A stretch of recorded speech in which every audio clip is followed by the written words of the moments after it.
আজকে ভেজ বিরিয়ানি বানাবো, চলো তোমাদের সঙ্গে শেয়ার করি। এটা অনেক দিন আগেই বানিয়েছিলাম, কিন্তু তোমাদের সঙ্গে শেয়ার করা হয়নি। তো আমি দেখতেই পাচ্ছ বিরিয়ানির যে লম্বা লম্বা চাল হয়, দোকানে গিয়ে বললেই দিয়ে দেবে।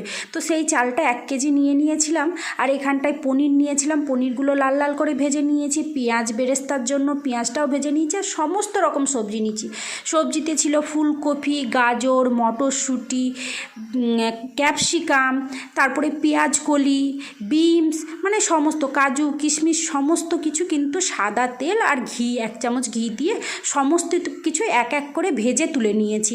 আর এদিকে ভাতটা আমি চালটা 1 ঘন্টা ভিজিয়ে রেখেছিলাম। 1 ঘন্টা পর জলটাকে ফুটতে দিয়েছিলাম। গোটা গরম মশলা, তেজপাতা, 1 চামচ লবণ, 1 চামচ তেল দিয়ে কিন্তু আমি জলটা ফুটতে দিয়েছিলাম। জলটা যখন ফুটে যায় তখন চালটাও দিয়ে দিয়েছিলাম। চালটা দিয়ে মোটামুটি 70 থেকে 80% ভাতটা করে নিয়েছিলাম। তারপরে ভাতের মাঠটাও ভালো করে ঝরিয়ে নিয়েছিলাম।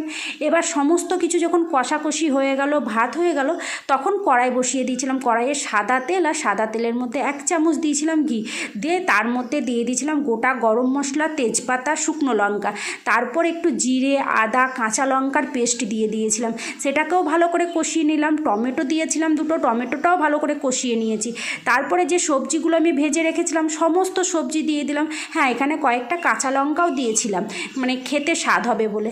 তারপর দেখতেই পাচ্ছ স্বাদ মতন লবণ আর স্বাদ মতন চিনি দিয়ে ভালো করে সবজিগুলোকে কষিয়ে নিচ্ছি, কারণ কষানোটা ভালো হলে তবেই না খেতে ভালো লাগবে। তো কষানো যখন হয়ে গেল তখন নামিয়ে নিলাম।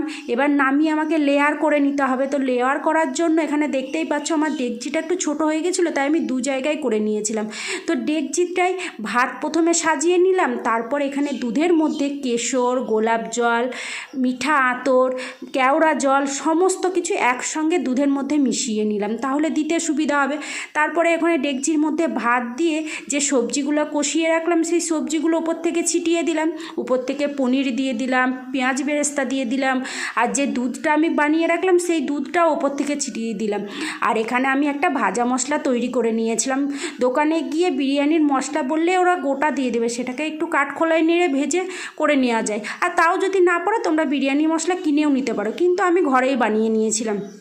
তারপর দেখতেই পাচ্ছ উপর থেকে কারি পাতা আর ধনে পাতা দিয়ে দিয়ে ঢেকে দিয়েছিলাম।